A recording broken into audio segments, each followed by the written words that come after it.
Welcome to the third Patient Empowerment Summit and second Gastric Cancer Advocacy Day. I'm Aki Smith, caregiver, patient advocate, and founder of Hope for Stomach Cancer. It is truly an honor to welcome you all, patients, survivors, caregivers, healthcare professionals, and advocates, both in person and virtually. This year, our theme is Amplify Your Voice, Shape the Future. Every one of you here today has a voice that matters. Your experiences, your questions, your advocacy, they shape the future of stomach cancer care and research. We begin today with new directions in gastric cancer prevention and recurrence monitoring, followed by an essential conversations on avoiding financial toxicity, because no one should have to choose between their health and financial stability. When my father was diagnosed with advanced stomach cancer, the path forward felt uncertain. But today, thanks to advancements in biomarkers, clinical trials, and targeted treatments, we have more options, more hope. Yet, for many, the journey remains isolating. That's why we're here. Together, we are changing this landscape. A special thank you to our partners in industry and research for their commitment to rare cancers like ours. Your support fuels progress. Beyond the presentations, I encourage you to engage, visit our wellness room, share your story, and take time for yourself because this summit is for you. Now, before we introduce our incredible speakers, let's take a moment to watch this video.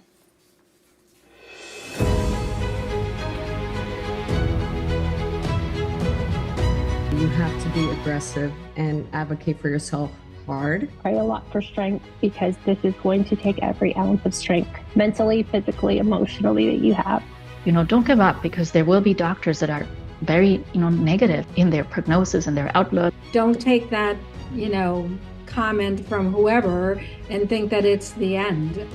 I decided to switch oncologist. I said, I need an oncologist who's going to fight for me. So once you get through that anger, do what I did, find a reason to live. I mentor other cancer patients to help people that are kind of new to this because it's so overwhelming and so scary. I'm so thankful for the support groups that I've joined that have educated me, and I've learned through them a lot. Good to talk to people that know what you're going through and know how you're feeling, to have that support. That's just been wonderful. Lean on friends and relatives. It's not being weak, it's actually a sign of strength by doing that. Every chance I get, I talk about it. Stomach cancer, genetic testing, funding for stomach cancer research. My hope is that we can get to a place where there's some sort of screening for this. The doctor mentioned, it's not part of our guidelines to do annual surveillance if they've had H. pylori. Why not? My hope is that they continue to expand on this immunotherapy. It certainly seemed to work for me. The hope is that it doesn't really become like a death sentence, right, for people that once they get diagnosed, even though it's scary. Man, I just tell them to stay strong and fight this, because with today's medicines, there's a lot of good stuff happening nowadays for cancer patients right now.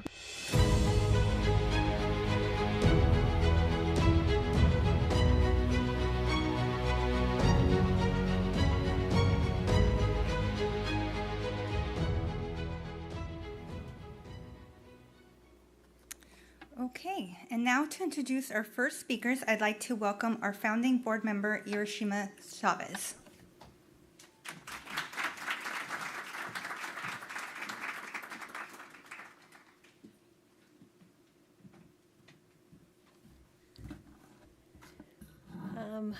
Hi, my name is Aracima Partida Chavez, and I am a stomach cancer survivor. I was diagnosed in 2015 with stage 2B stomach cancer. I had a partial gastrectomy initially. I had a reoccurrence in 2016 and had a total gastrectomy. And I'm here. I'm here, right, because we know early detection saves lives.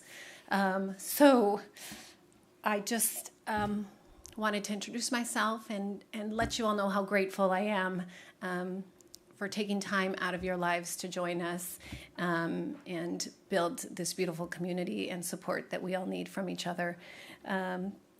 Before I begin, I just would like to thank all the sponsors for this year's summit.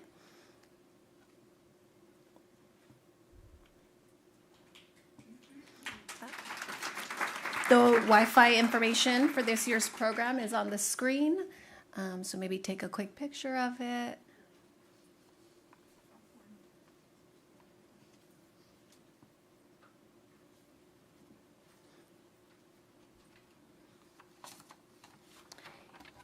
And with that, I would like to present our first speaker of the evening. It is Dr. Andrew Chan. Dr. Chan is a gastroenterologist at the Daniel K. Podolsky Professor of Medicine at Harvard Medical School, Professor of Immunology and Infectious Disease at Harvard T.H. Chan Public School of Health, Chief of the Clinical and Translational Epidemiology Unit at Massachusetts General Hospital, and Director of Epidemiology at the MGH Cancer Center. Through work spanning population epidemiology to clinical trials, Dr. Chan's research focuses on prevention and treatment of gastrointestinal cancers. Please welcome Dr. Chan.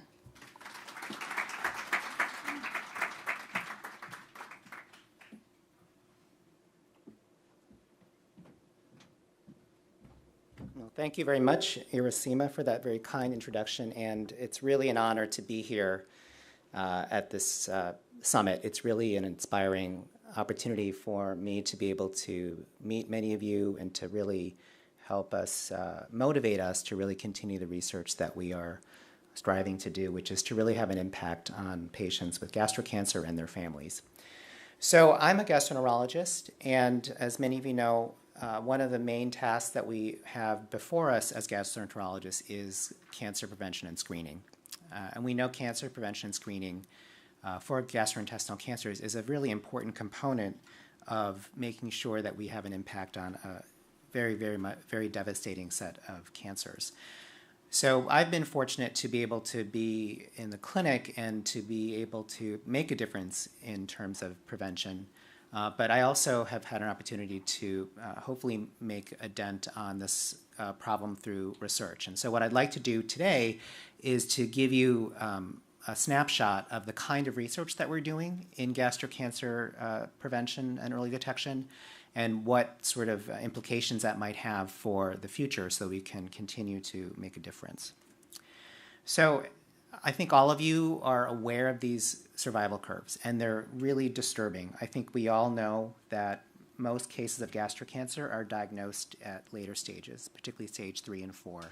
And the survival in stage 3 and 4 disease is poor. And after surgery, we can see that many patients, unfortunately, are succumbing to their disease within 3 or 4 years.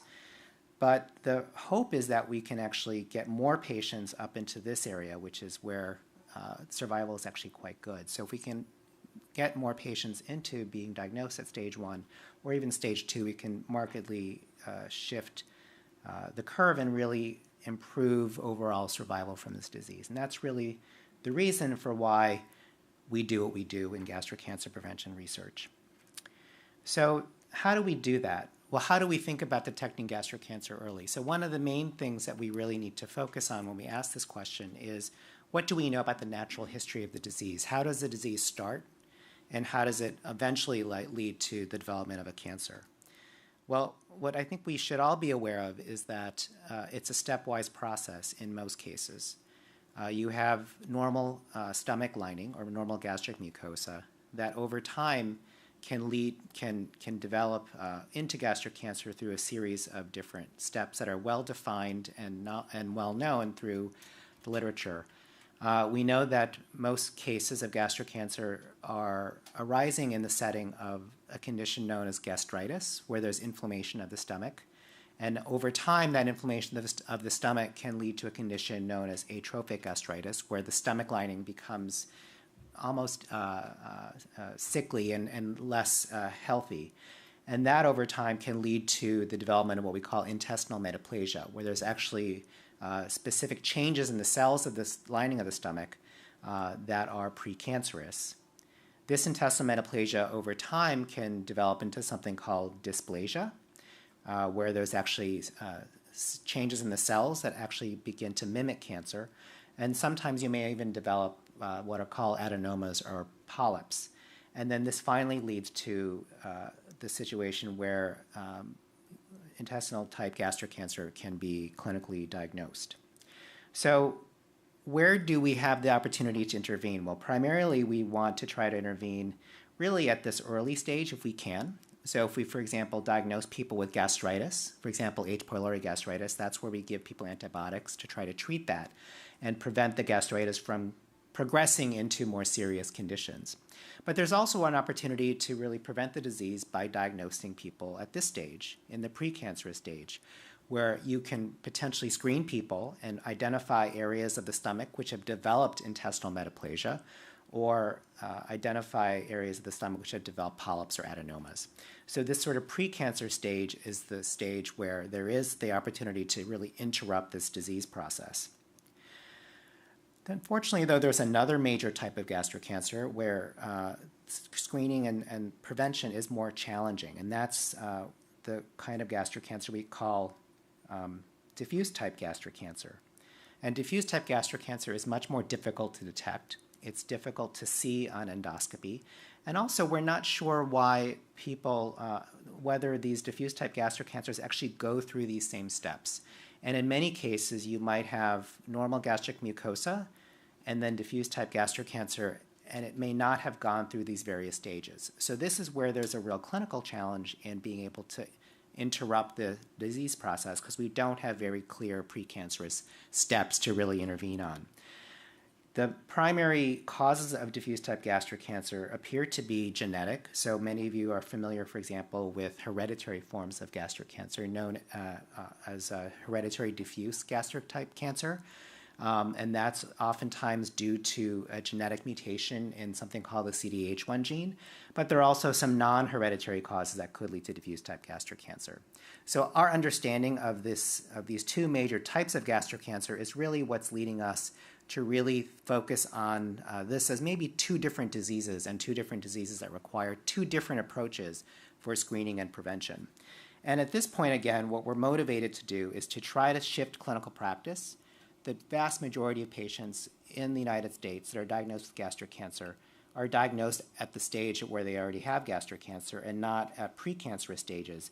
And we really need to try to shift clinical practice such that we can develop newer techniques and newer methods to diagnose people in the precancerous stage or earlier at-risk stage. And that's where we've been really focused on two major areas of prevention. One is to use blood-based biomarkers, and the other is to think about improving our ability to image the stomach or improving our ability to do endoscopy in a way that allows us to detect lesions with more sensitivity. And in so doing, can really shift clinical practice over and really lead to a format of early detection and improved interception in clinical practice that will really make a difference for our patients. So that's where I've really been fortunate to be able to lead research in this area through the first of its kind Stand Up to Cancer gastric cancer interception research team. So as many of you know, and many of you will hear about over the coming days, gastric cancer research is woefully underfunded. It's really a travesty in terms of the amount of money we spend on gastric cancer research. And there's very, very little attention paid to it in the research community because there has been so little funding available. But in 2020, Stand Up to Cancer came out with an initiative to really try to jumpstart the gastric cancer prevention field by introducing a request for proposals to develop multidisciplinary teams that can address gastric cancer in a novel way. And so I was fortunate to lead a team that was funded by Stand Up to Cancer that's been based on a partnership between our hospital at Mass General, Columbia University with my co-leader, Sandra Riam, who you'll meet, I believe, on Sunday, and also Marty Taylor, who you'll meet, I think, on Monday. So we've been fortunate to also have partners at Samsung Medical Center, City of Hope, Dr. Yang Hee Woo, who many of you know, who will be here as well, and Dr. Jeremy Davis at the NCI and now University of Maryland. And really the center of our team, and I think the real motivator for our group has been Aki.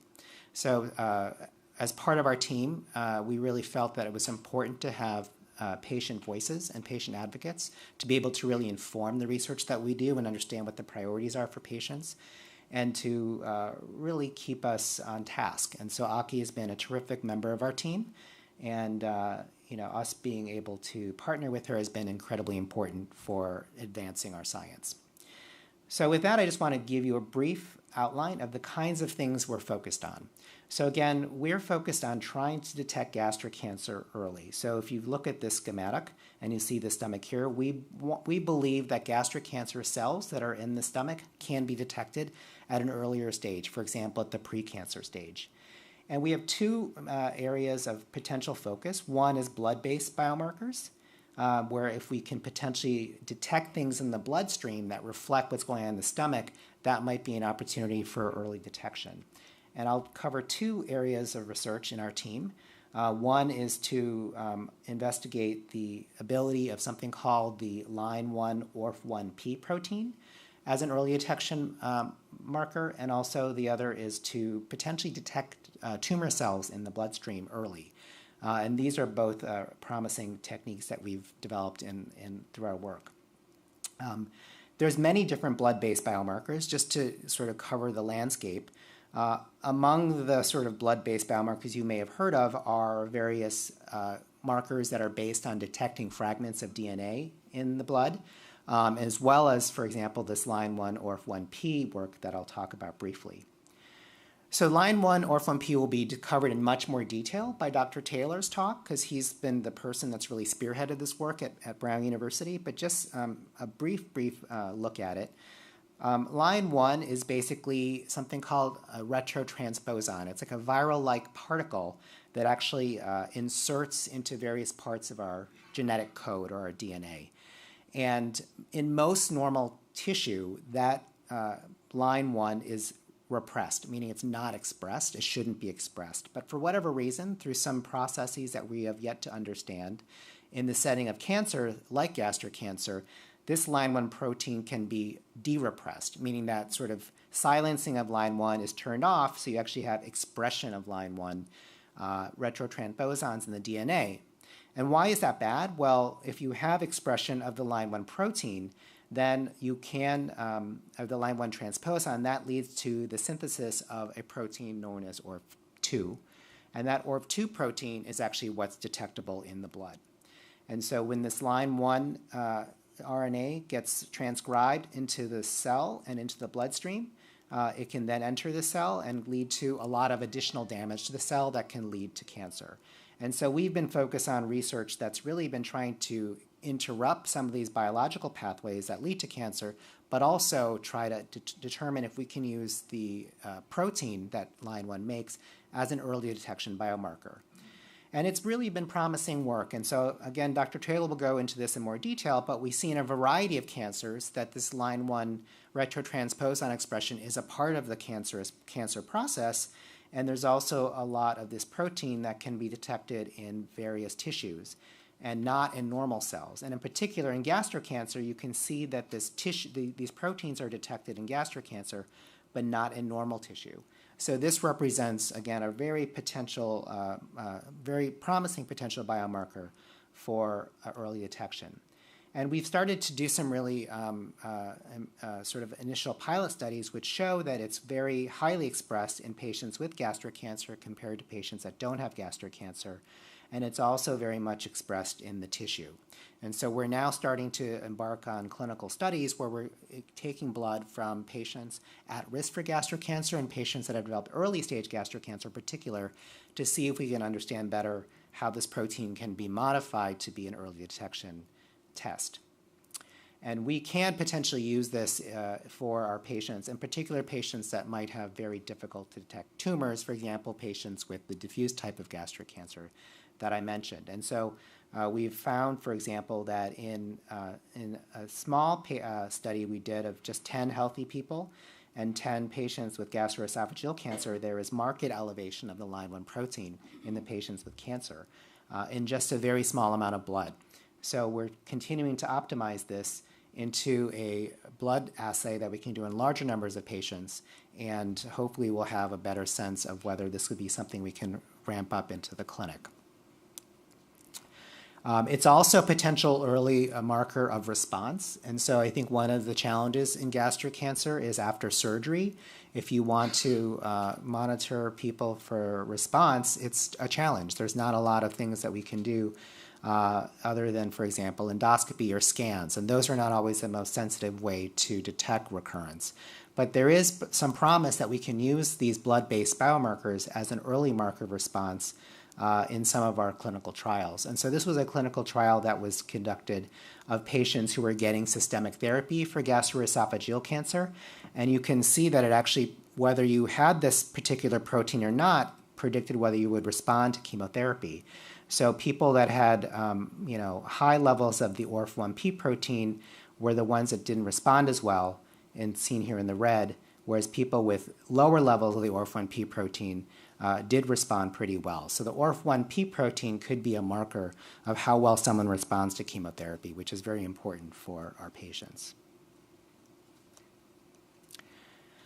How about the other types of blood-based biomarkers? So one area of interest also for us has been in circulating tumor cells, and this has been very interesting work as well that's been led here at Mass General, where we actually have a specific process by which we can take a patient's blood and actually sort their cells and actually use antibodies and magnets to actually sort tumor cells out from red blood cells. So just to take you back again to the figure, you can see, for example, here that these tumor cells are shunted this way, and these are the normal red blood cells. So by sensitively detecting these circulating tumor cells, we could actually determine whether someone has a cancer in their stomach without necessarily doing an endoscopy. And this is a potentially very powerful technique. If we can start to detect tumor cells that might be circulating in the blood, not only is it a way for us to determine whether it's an early detection biomarker, but we can also profile these cells genetically and use that as a way, for example, to know what genetic mutations exist in a patient's tumor and whether those genetic mutations predict things like metastases and whether those genetic mutations might be useful for tailoring specific kinds of treatment. And so this is a trial that we've actually started at MGH, where we're actually trying to do more of this circulating tumor cell isolation among patients with gastric cancer. We're taking, at this point, some whole blood from patients and actually doing a pheresis procedure to actually concentrate the blood and concentrate the cells that we collect, putting these cells on these magnetic beads and separating tumor cells out from the rest of the cells that you find in normal blood. And this is, again, allowing us an opportunity to detect different molecular changes in the cells that gives us some insight into the biology of the tumor, and also is a way for us to determine that we have tumor cells as opposed to other types of cells in the bloodstream. And then the last area I want to talk about is novel imaging. So many of you know that white light endoscopy has still been sort of the go-to test that we have to detect gastric cancer in patients who are presenting with clinical symptoms in the US. And then in Asia, endoscopy is being used more and more for screening overall.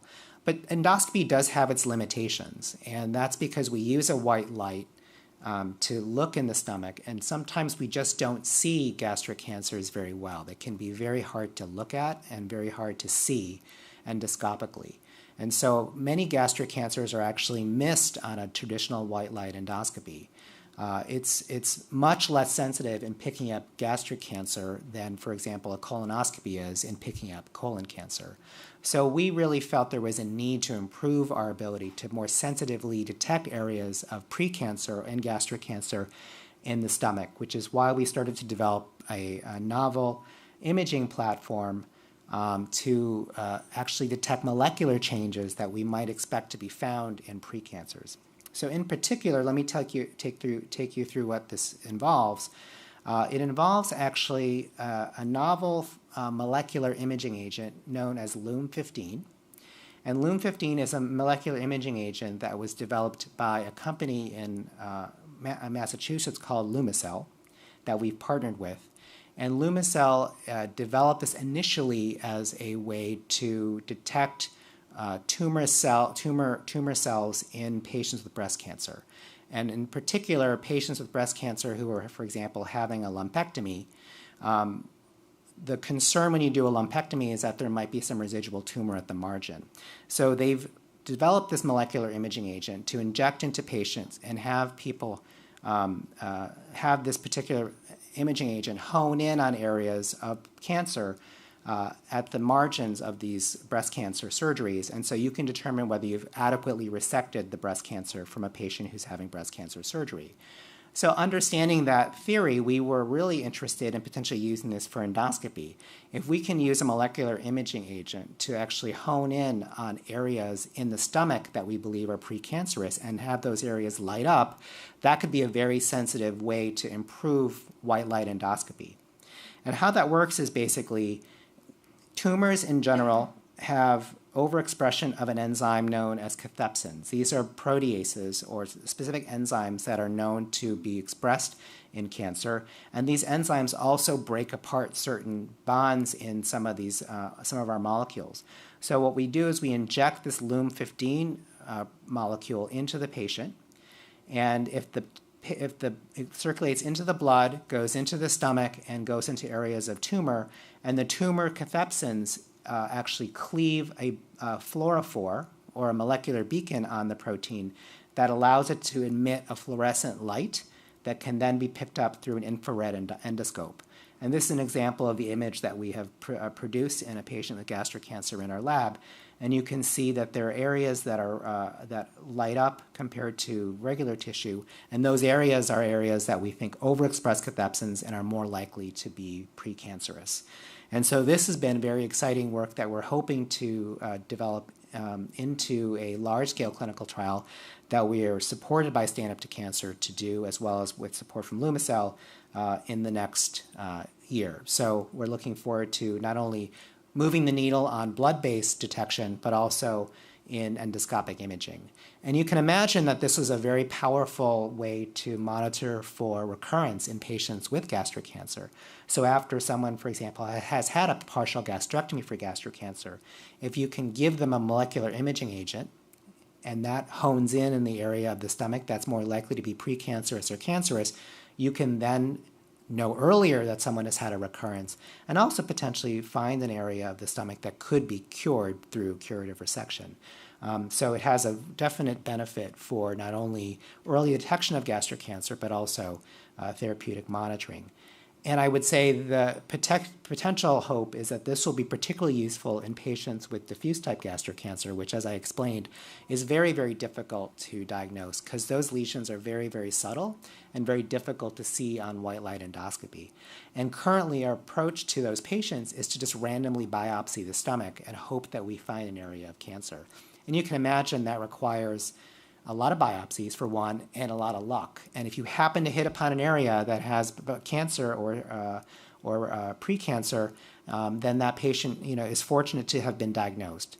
But if you don't happen to sample that area, a precancer can still stay in a patient undetected and eventually grow into a cancer over months to years. And so the ability to potentially affect the early diagnosis and detection of cancer in the setting of diffuse type gastric cancer is particularly important, and one that I think this potential technology may really make a difference for. So what are the key takeaways? Well, I hope I've convinced you, and I think all of you are quite aware that early interception is the key to reduce mortality from gastric cancer. So when patients are diagnosed at stage 1, stage 2, their prognosis is much, much better than when they're diagnosed at stage 3 or stage 4. And we all know that the type of treatments and the morbidity and mortality of being diagnosed at late stage is also a real reason for why we need to try to move the needle on diagnosing patients earlier.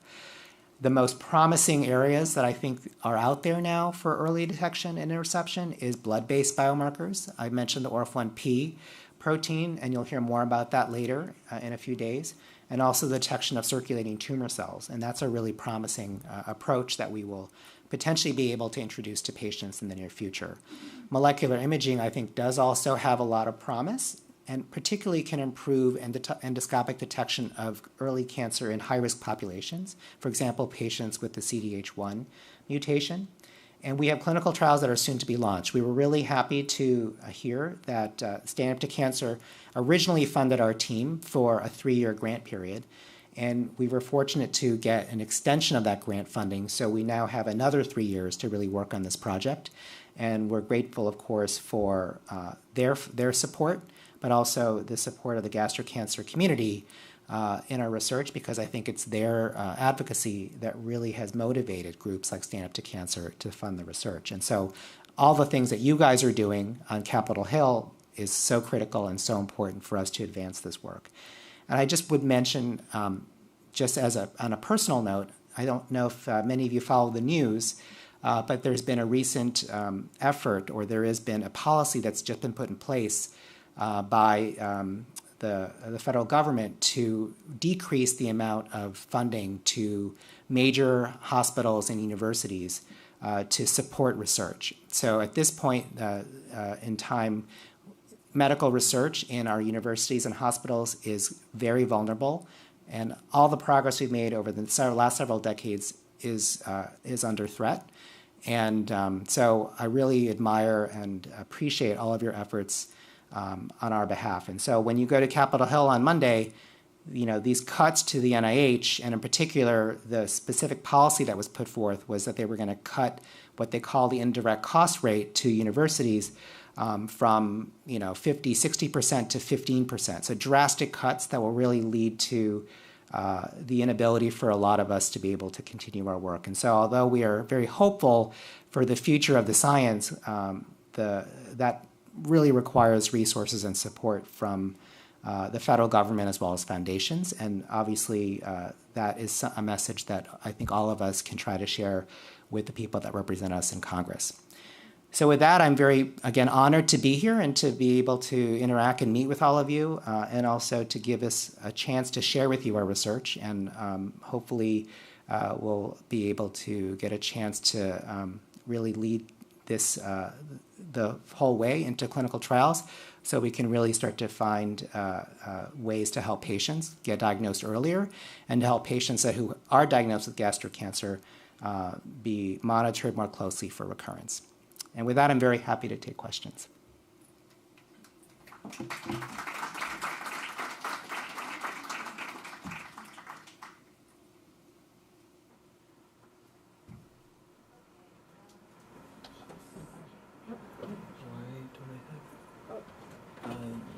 I have it up.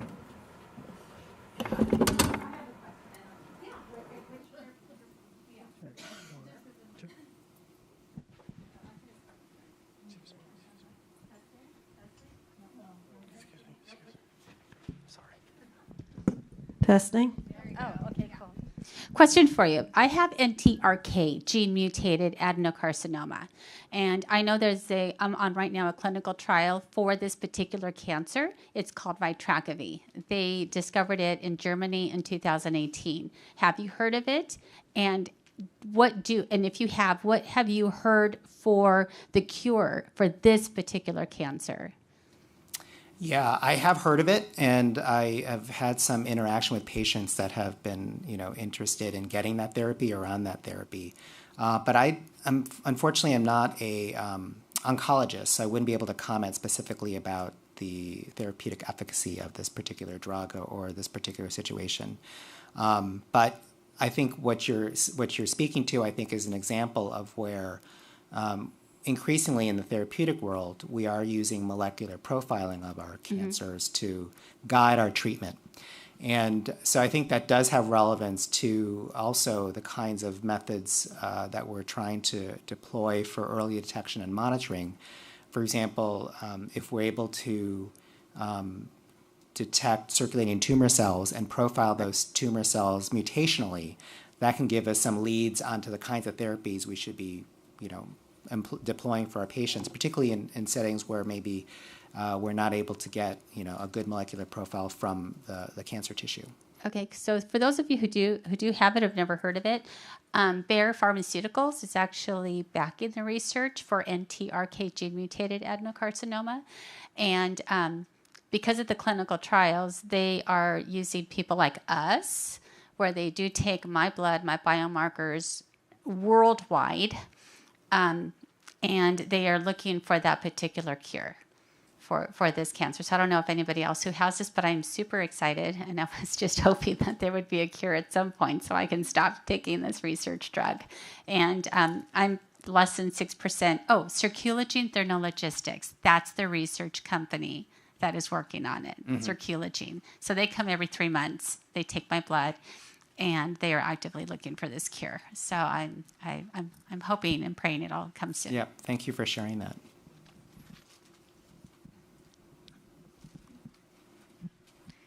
Hi.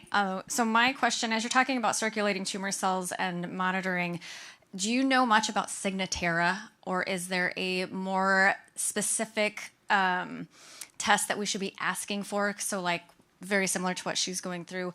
I have Signatera being taken every 3 months to monitor.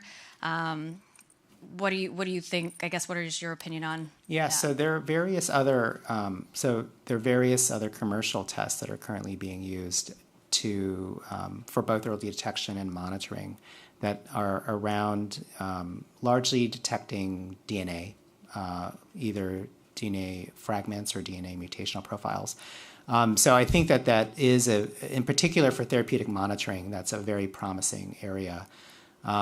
Which I think will hopefully be useful in many different types of cancer, not just gastric cancer. So I think that is definitely something that has a lot of promise. Whether those things can actually be used for early detection, I think remains to be seen, because it requires a fair amount of blood and it requires a fair amount of circulating DNA to be detectable. And that's often not the case in sort of early stage gastric cancer or for screening purposes. So it's not yet really been fully utilized and really been shown to be promising for early detection. But there are other companies that are working on other types of early detection, blood-based biomarkers. Many of you have heard, for example, of GRAIL or Guardant. So those are companies that are also in this sort of blood-based biomarker space. Guardant actually has a blood-based test that's been FDA approved for colon cancer, and they're working on a multi-cancer detection blood-based biomarker as well, but it's not specific for gastric cancer. I don't think there are any companies that are doing one specific for gastric cancer yet. Quick question. I'm in the back here. Yes. You showed really dramatic, very clean margins on your imaging. Like it's there and it's not there. I was puzzled by why you said it would be better for, or something good for, diffuse adenocarcinoma. It seems like the opposite to me. Like it would be harder to see and associate with kind of a high false positive rate or false negative rate. No, I do think diffuse will be more challenging. So I do think that it's going to be more challenging to be able to detect diffuse type gastric cancer, even with molecular imaging approaches, but I think it will be a step up from traditional white light endoscopy. But I do think it'll be more challenging than intestinal type. I think intestinal type is still probably going to be easier. Okay. Thank you so much. Both Dr. Chan will be at dinner, and Irasima is coming up.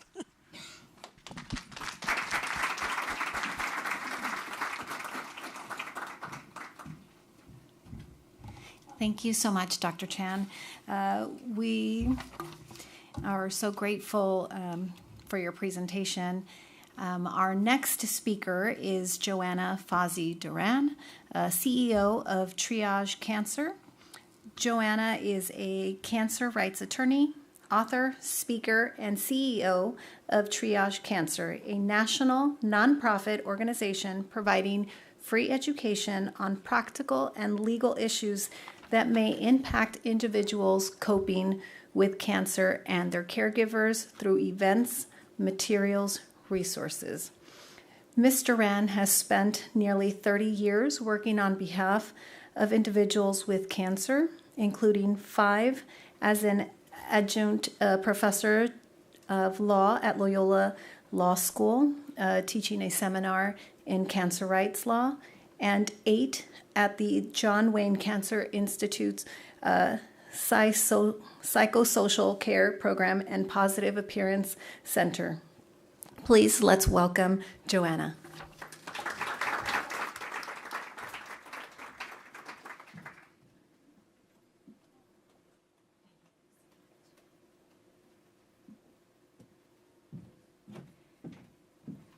Good evening, everyone.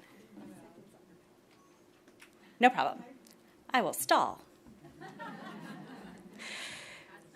Thank you for having me here tonight, but I also want to thank you all for being here. Advocacy is very important to me, and so I really appreciate that you are taking the time to learn and to also use your voice. When I tell people I'm a cancer rights attorney, I always get kind of a funny look. People inevitably ask me what's legal about cancer, and I tell them almost everything. So whether or not there is funding for research is a legal issue. Whether or not the Food and Drug Administration approves a particular treatment is a legal issue. Whether or not insurance pays for that treatment is a legal issue. Whether or not you get to take time off work to get access to that treatment and not lose your job is a legal issue. So it's just things that we don't necessarily think of as legal issues, but there are laws and protections and benefits and programs that are actually all rooted in the law. And that's what we do at Triage Cancer. We teach people about the law and how to tap into those benefits and protections and resources. Where are we at? Are we good with the slides?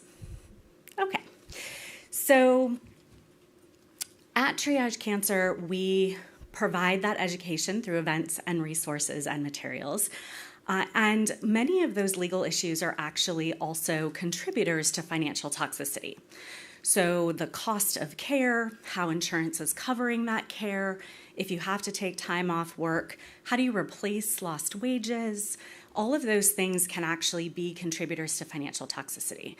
And the number one thing that we think at Triage Cancer is the greatest contributor to financial toxicity is having adequate health insurance coverage. So certainly having insurance is helpful, but having adequate health insurance coverage is key. And then you also have to know how to use insurance. And in the United States, we don't know how to do that. We don't understand our healthcare system. And it used to just be my anecdotal opinion based on the experience of working in the cancer community that led me to that conclusion. But now there's data to back it up. So 96% of Americans don't know the 4 key terms used in health insurance coverage. So if we don't know the words, how are we supposed to be educated consumers to make decisions that give us adequate health insurance coverage? And then how do we actually use it? So it's not surprising that only 40% of people could actually feel confident in picking a health insurance plan for them. But I would argue they're probably overconfident if they don't know the words, right? So we are constantly in a situation where, as consumers, we have more and more information. And that doesn't apply to health insurance. So we can buy anything online now, but buying health insurance is a challenge because we don't actually understand how it works. Just checking in. Okay. You're really testing my memory. So when we talk about health insurance and those 4 key terms used in health insurance, we pay a premium, a monthly premium, just to have health insurance coverage. So even if we got no medical care during the year, we would still pay our monthly premium, a fixed dollar amount each month. But then there are costs that we pay when we actually use our health insurance and we get medical care. And the first is our annual deductible. It is a fixed dollar amount that we have to pay first before our health insurance coverage even kicks in. But then there's something called a copayment, and that's a fixed dollar amount that we have to pay when we get certain types of care. So you might have a $10 copayment to visit a primary care physician. You might have a $50 copayment to see a specialist. You might have a $500 copayment if you have to go to the emergency room. That's different from coinsurance or cost share. So those are 2 terms that are used the same way. It's a percentage. It's the difference between what insurance companies pay for our medical expenses and what we pay for our medical expenses. So if we have an 80-20 plan, insurance is going to pay 80% and we're responsible for 20%. The most important thing that anybody should know about their health insurance policy is their out-of-pocket maximum. Because in a worst-case scenario, that's the most that you're going to pay out-of-pocket for your medical care during the year. The out-of-pocket maximum is a fixed dollar amount, so you have a $1,000 out-of-pocket maximum, or you have a $15,000 out-of-pocket maximum. The amounts are going to depend on the plan that you have. So how you get to your out-of-pocket maximum is actually a math problem. So you get to add up what you pay for your deductible, plus any co-payments that you make, plus any co-insurance amounts that you pay during the year, and that helps you reach your out-of-pocket maximum. And when you do, then your insurance kicks in at 100% for the rest of the year. So it lets you plan around that worst case scenario. So I hear physicians tell me a lot, well, I don't know what treatment is going to cost my patient, because you can't predict, right, what all that treatment might entail. But you do know the out-of-pocket maximum. Thank you. The out-of-pocket maximum is the most that you're going to pay throughout the year. So now, excuse me while I flip through this really quickly. So I have lots of tips around avoiding financial toxicity, which is what I was asked to talk about today, but I'm going to give you 6 key ones.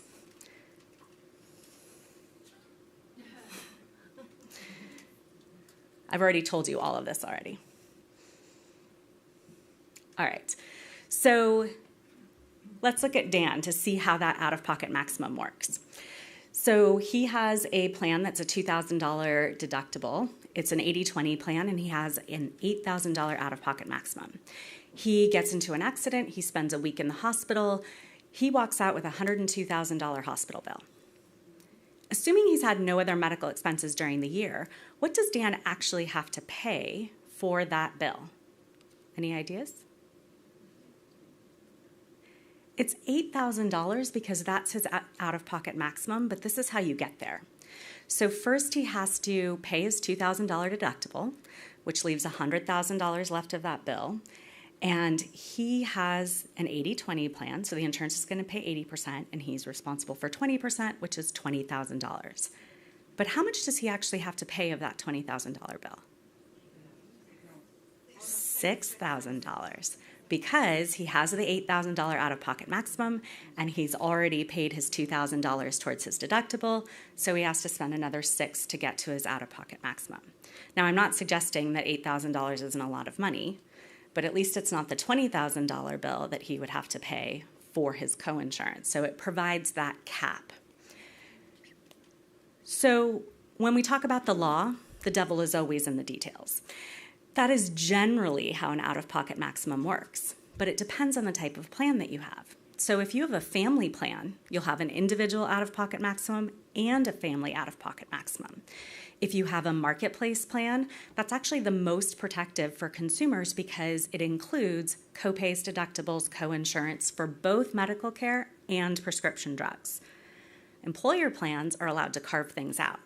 So they might say, we're not going to let your deductible contribute to your out-of-pocket maximum, so you have to pay both. Or they might say, we're going to give you a separate out-of-pocket maximum for your prescription drugs, so you have to meet both of those. So you have to know how your out-of-pocket maximum works specifically for your plan. So my first tip is that you actually have to know all of your health insurance options. We tend to learn about one option. So if we have an employer plan, we look at the employer plan and we don't really think about what else might be available to us.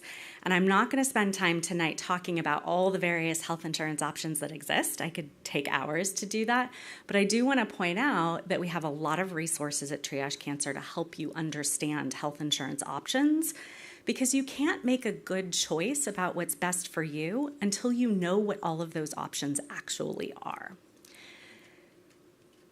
The second thing is that you have to know how to pick a plan that can actually lower your out-of-pocket costs. I said the number one contributor to financial toxicity is having inadequate health insurance. So how do you actually make sure you have adequate insurance? And I'm going to walk you through an exercise that is useful if you're comparing marketplace plans. If you get multiple options from your employer, you can compare them. You can compare what your employer offers to an individual plan, or you can compare Medicare Advantage plans using this same exercise. So here we have 3 plans. There's a bronze plan at $200 a month with an $8,000 out-of-pocket maximum, a silver plan at $275 a month with a $6,000 out-of-pocket maximum, and a platinum plan at $400 a month with a $2,000 out-of-pocket maximum. Can you tell, just by looking at these plans, which is actually going to cost you the least by the end of the year? Assuming that you're going to hit your out-of-pocket maximum, because the likelihood of that is pretty high. No, you cannot tell just by looking at them. You actually have to do the math. The way that you do the math is that you take the monthly premium and you multiply it by 12, because that's how much it would cost you to have the plan for the year. And then you add that to the out-of-pocket maximum, because that's the most that you're going to pay out of pocket for the year. So it turns out, in this particular example, that the platinum plan actually ends up saving you a couple $1,000s by the end of the year, even though we get sticker shock when we look at the monthly premium in comparison to the bronze plan. But unfortunately, because most people don't know what an out-of-pocket maximum is, they only shop for insurance by looking at the monthly premium. And that is where it can be a very inadequate plan in terms of the out-of-pocket costs that you might have to pay. Now, this math is never the same. It's going to depend on whatever plans you have available to you and doing the math for those options. But it isn't just cost that you have to be looking at. You also have to make sure that you're picking plans that actually cover your providers and your prescription drugs. Because if you pick a plan that doesn't cover those things, you're going to pay more out of pocket to see those out-of-network providers or for those drugs that aren't covered by your plan. So there are some other things to take into consideration. We have a lot of tools to help you do that. We actually have an animated video that is 5 minutes long that explains what I just did. So if you want to see it again, you can see it. But we also have a worksheet to help you do that math comparison. So it's our health insurance comparison worksheet. And we have that for private insurance, but we also have it for Medicare, because the same types of math and assessment applies in Medicare as well. But then there might be other ways to lower costs related to buying insurance. And I just want to give you a couple of examples. If someone is leaving their job or loses their job or even reduces their hours at work, they might lose access to their health insurance coverage through their employer. And COBRA is the federal law that allows you to keep access to that employer plan. But you're paying 100% of what the employer was paying for your plan. And that can be very, very expensive. But there is a program called the Health Insurance Premium Payment Program. And it's actually a state-based program through Medicaid where if you qualify for Medicaid in your state, Medicaid will actually pay your COBRA premiums for you because it's less expensive for the state to do that than to pay for all of your care under the state Medicaid program. So they actually do the math to see which is better for the state. But it is a way for you to keep access to your COBRA plan and have them pay for it. When we're talking about the marketplace, there are some benefits to buying coverage through the marketplace, including consumer protections that I mentioned, but there's also financial assistance based on your income level. And this is what it looks like based on income level. If you have a household income between 138 and 400% of the federal poverty level, you actually can qualify for financial assistance to lower your monthly premiums for any plan you pick in the marketplace. But because of some COVID-related laws, there was additional financial assistance added to the marketplace. And now 4 out of 5 people can actually find a marketplace plan for $10 or less per month, which is almost, I can't believe I say that. When I say that, it's like hard to believe that you could buy health insurance for $10 or less per month, but it actually is true. There is also additional financial assistance for people who have a household income over 400% of the federal poverty level, because if it costs you more than 8.5% of your household income to actually buy the plan, they lower your monthly premium so that it doesn't cost you more than 8.5% of your household income. But this financial assistance is time limited. it will end December 31st of this year unless Congress does something to extend the financial assistance. So, advocacy.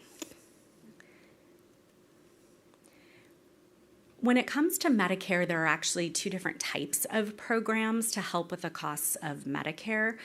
There are a whole series of programs called Medicare savings programs, which, depending on your income level and your assets, those programs will help pick up the out-of-pocket costs related to Medicare and some of the premiums. And they're kind of funny names, Quimby and Slimby, but we actually have a quick guide that explains all the programs and how to qualify for them. And then there's a separate program called the Low Income Subsidy or the Extra Help program, which is also based on income level, that picks up out-of-pocket costs for prescription drugs in Medicare. I do want to just mention, for anyone who is on Medicare, this year, as a result of the Inflation Reduction Act, there is a $2,000 out-of-pocket maximum on prescription drugs, which is historic coming for the Medicare program in terms of capping out-of-pocket costs for drugs. And they created a payment plan where if your drug costs hit $2,000 earlier in the year, you can actually spread out those costs in a payment plan to spread them out over the year. So you can pay monthly towards those costs. So they not only capped the out-of-pocket costs, but they made it a little bit easier for us to practically pay those costs. Now, I mentioned getting health insurance is only step one. You actually have to know how to use that insurance effectively. And I want to give you an example of that. It is not uncommon for an insurance company to deny coverage for care. That could be a prescription drug, a treatment, a surgery. It is actually pretty common for an insurance company to deny coverage. There is the opportunity to appeal that decision and not take no for an answer. And when we're talking about private insurance specifically, so individual and employer plans, there are two levels of appeal. There's the internal appeals process where you go back to the insurance company and say, I'd like you to reconsider. If they still come back and say denied, you now can go outside the insurance company to an independent entity, and they look at your situation and decide whether or not it's medically necessary for you to get access to that care. And if they decide that it is, that's binding on the insurance company. That process is called the external appeal or independent medical review. This is actually our best kept secret of our healthcare system. No one knows about it. And when I say no one, I actually mean no one. I mean patients, I mean providers. This is data specifically from Marketplace Plans for 2001. There were, I know you can't read it, but there are about 48 million claims denied just for these plans in that 1 year. 99.9% of those claims that were denied were not appealed, even to the first level of appeal. 99.9% of people are taking no for an answer, which on a practical level is super concerning because that means patients aren't getting access to the care prescribed by their healthcare team, or they're paying for it out of pocket.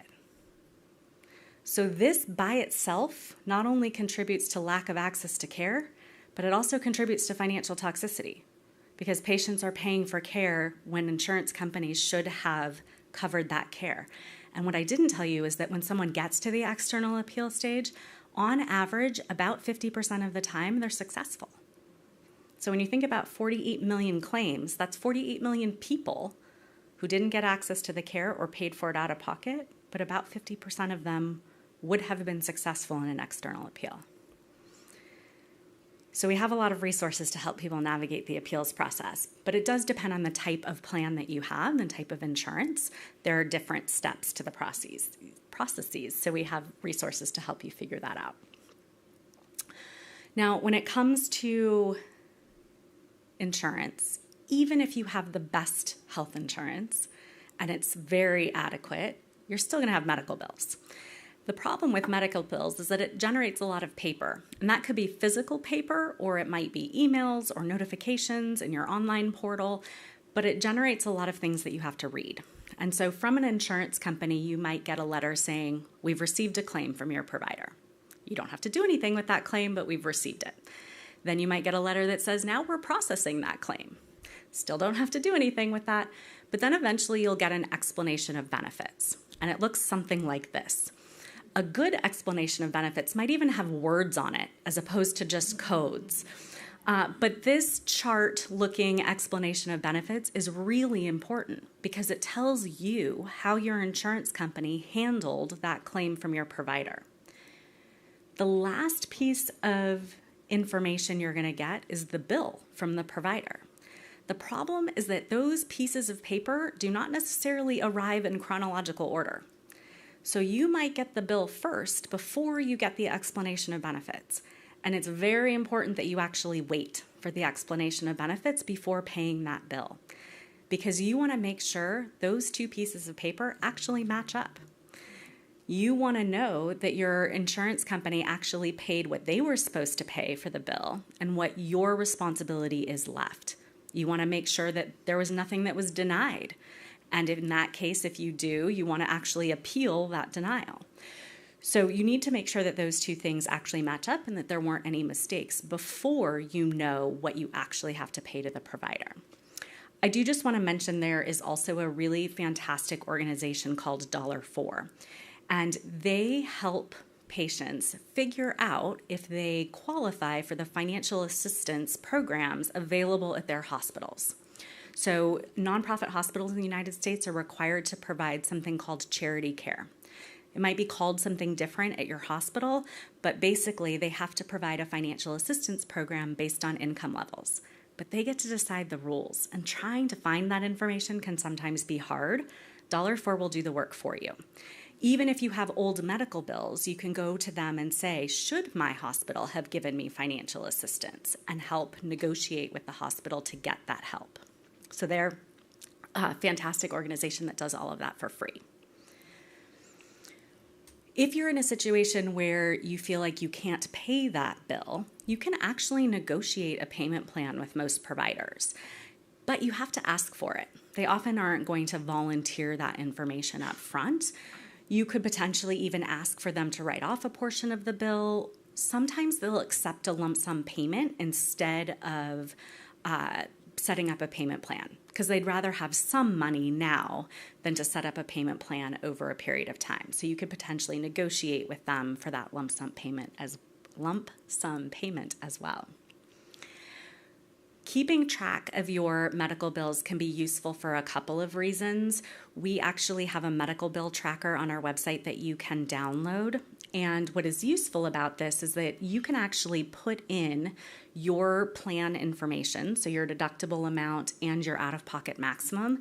And then as you add in information about each of the bills that you pay, it will calculate for you the total that you have to continue to pay to meet your deductible or your out-of-pocket maximum. And some insurance companies now will keep track of that for you. They'll even put it on the EOB. But it's always a good idea to make sure what you're actually paying matches up with what they think you're paying, and that you have reached your out-of-pocket maximum so that you don't have to pay any more throughout the year. It can also be very helpful to keep track of what you've paid, because that actually might be tax deductible. So keeping track of the expenses can help you at tax time find out if you could actually get some money back from taxes or lower what you have to pay in taxes. So my fifth tip is that you want to know how to think as creatively as possible about financial assistance. So if you need help paying those medical bills after you've figured out what you actually owe, there are lots of resources out there to help with financial assistance, but sometimes you want to think as broadly as possible. So maybe you don't qualify for a program that pays for medical bills, but maybe you qualify for utility assistance in the community where you live.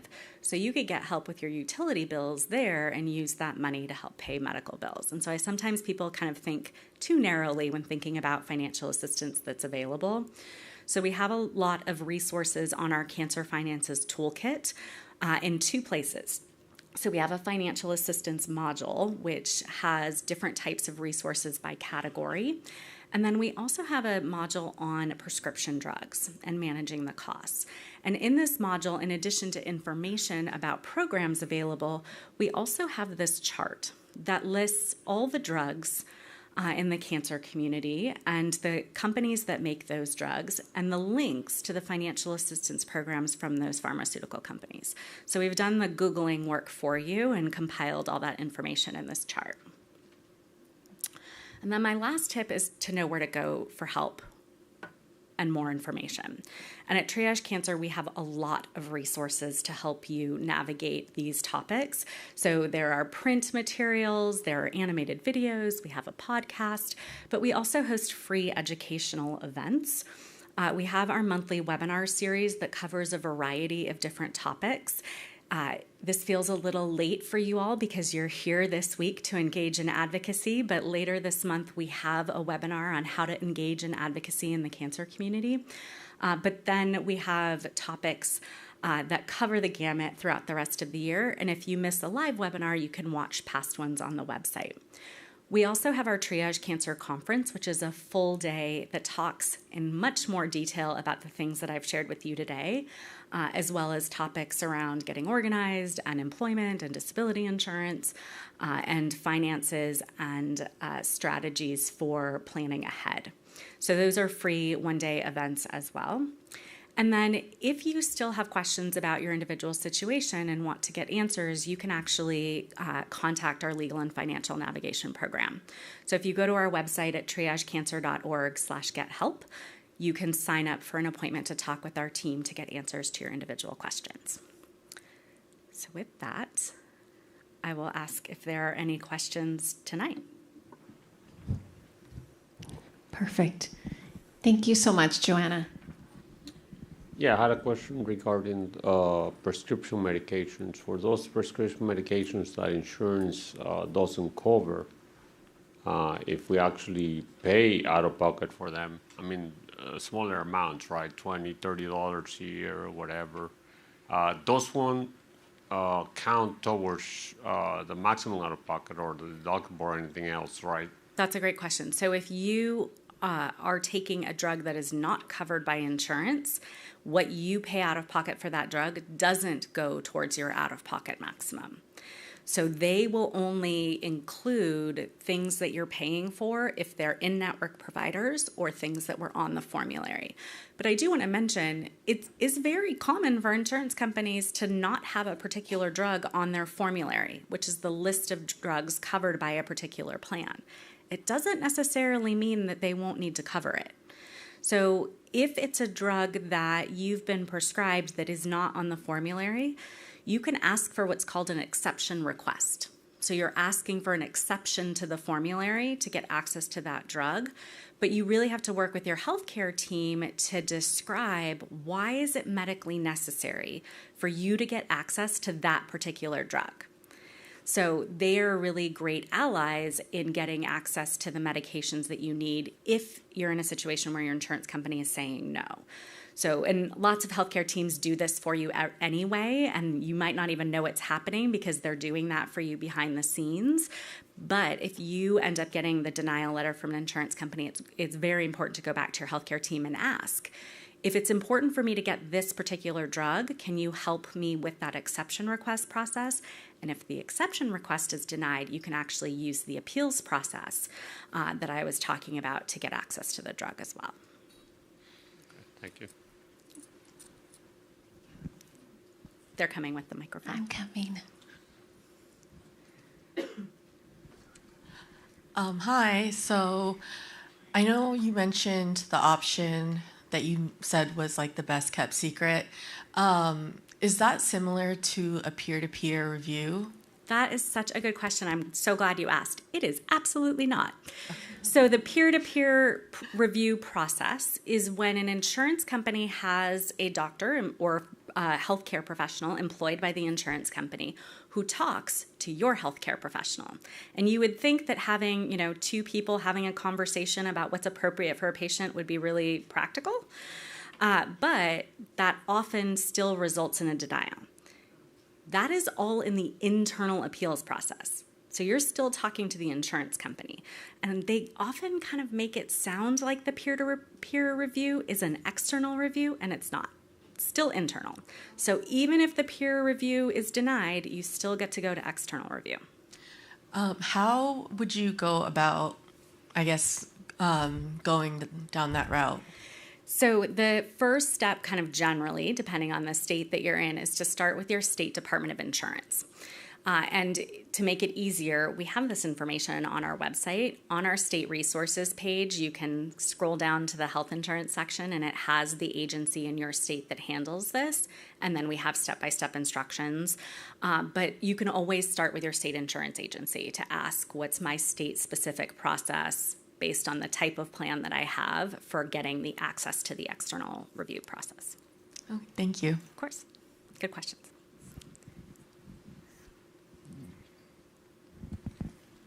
Is it hard after you have a diagnosis of something like stomach cancer to then change plans for a plan that may be better for you? As a result of the Affordable Care Act, there is protections against denials for people with pre-existing conditions, and they can't charge you more because of those pre-existing conditions. But I will say that that is as a result of the Affordable Care Act. So again, it's because of advocacy that we have those protections. You mentioned that some utility providers provide discounts for cancer patients. How would a cancer patient go about? Do they have to contact their local? Yes. So there are different programs. So you can always go directly to your utility provider and find out what their specific programs are. There's no requirement that they provide those programs. So it's specific to the provider. And it's usually based on income level, not necessarily based on somebody's medical condition, but you can contact the provider to say, do you have an assistance program? There are also some federal programs. So there's the LIHEAP program that helps with energy. So heating and cooling. There's a water program. There are programs for phone and internet coverage, which actually the enrollment has been capped because Congress has not extended funding for that program. So there are lots of different programs, and you can find actually all of that on our Cancer Finances Toolkit.